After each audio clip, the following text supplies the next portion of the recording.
Sophie Cunningham fires back at disrespectful Caitlin Clark speculation as Fever's roster crisis hits new low. Whenever there's something about the W's ponytail Pete, hot takes are inevitable, and Skip Bayless is always at the top of the list. So, when Caitlin Clark's comeback from her injury became highly anticipated, Bayless couldn't help but dive right into the conversation with his unique yet controversial take.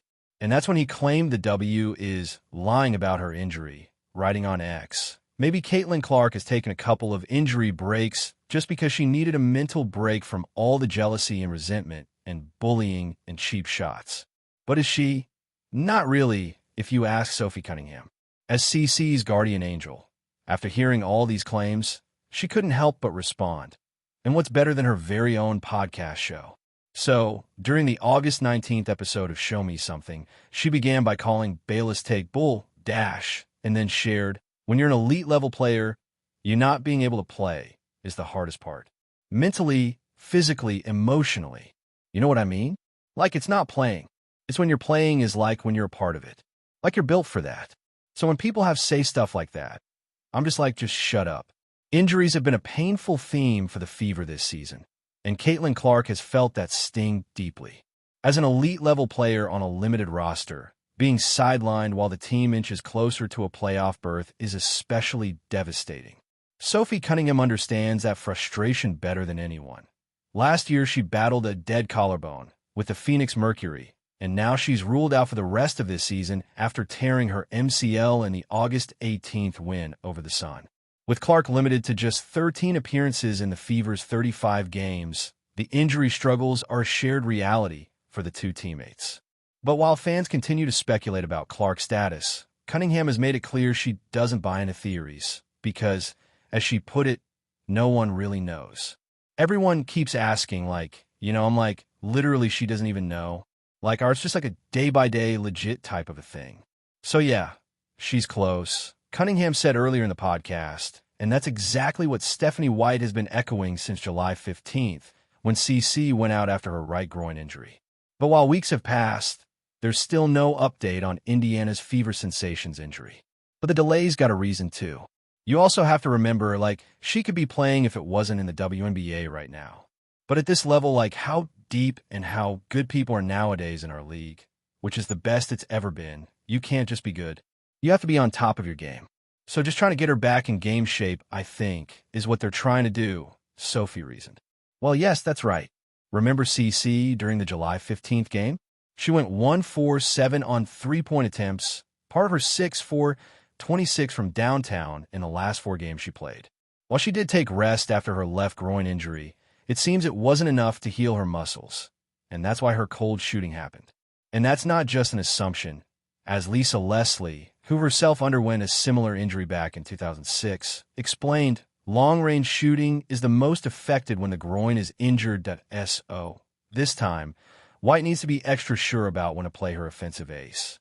As White shared, every competitor wants to play, but at the same time, doing it right away and making sure after we've had a couple of setbacks that we're prioritizing her long-term health and wellness is the most important thing.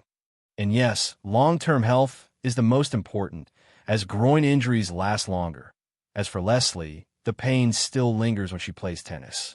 But that's not the only concern Indiana Fever's got, though. The Fever must keep pushing through their roster woes. If there's a synonym for struggles in the WNBA, it might just be the Fever. Since the start of the 2025 season, Indy's injury list has only grown longer. Caitlin Clark, sidelined with her 3rd muscle injury of the year, and yet to return, has been the biggest blow. Then Sydney Colson and Ari McDonald were also ruled out. Many assumed that a limited roster would derail the team's playoff hopes. Yet the Fever have defied expectations, sitting 3rd in the Eastern Conference with a 19-16 record. Still, even with Kelsey Mitchell's leadership keeping the group afloat as the most resilient team, their battles are far from over. We keep signing people, but we're running out of roster this time because, our whole roster is injured, said Sophie, who's also gone to a sideline role for the Fever, something CC's been doing for quite a while as she watches the game from the bench. While the Fever are relying on hardship contracts, as the trade deadline has passed, that too has a limit. These deals are short-term and don't extend into the postseason.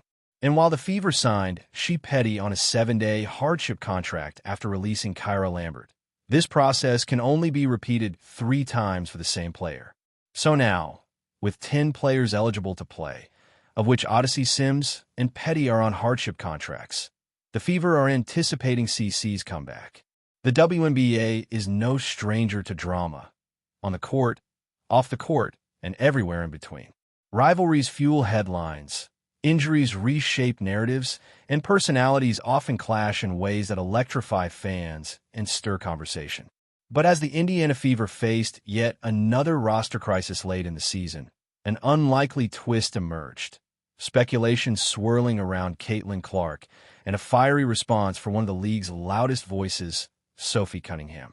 Cunningham, who has never been shy about saying exactly what she thinks, didn't hold back when asked about rumors and chatter that Clark had somehow been a factor in the Fever's downward spiral. "It's disrespectful, plain and simple," she shot back during an appearance on a local radio show. "The girl is out there giving everything she has while her team keeps dropping like flies. And people want to make her the scapegoat? Nah, miss me with that nonsense." The Fever's fragile foundation. To understand Cunningham's words, one has to first understand just how dire things had gotten in Indiana. What began as a promising season powered by Caitlin Clark's rookie magic had crumbled into a battle of attrition. Guards were sidelined with injuries one after another. Lexi Hull, Grace Berger, even Kelsey Mitchell dealing with nagging pains that left her half-speed. The Fever, already stretched thin, found themselves duct-taping rotations together just to stay afloat. For stretches, Clark was handling the ball, running the offense, and trying to score all at once. Fatigue was written across her body language, but still, she kept competing. And yet, as losses piled up and the playoff picture grew foggier, whispers began to creep in. Was Clark's style of play, her dominance with the ball, her green light from deep, her headline-grabbing status, making it harder for teammates to thrive? Was her meteoric rise somehow a shadow over the Fever's locker room? For Cunningham, the very premise was absurd. Cunningham's outspoken defense. Known league-wide as both a spark plug and an agitator, Sophie Cunningham's brand of basketball has always been loud. She chirps opponents, hypes up her teammates, and throws herself into every play with reckless abandon.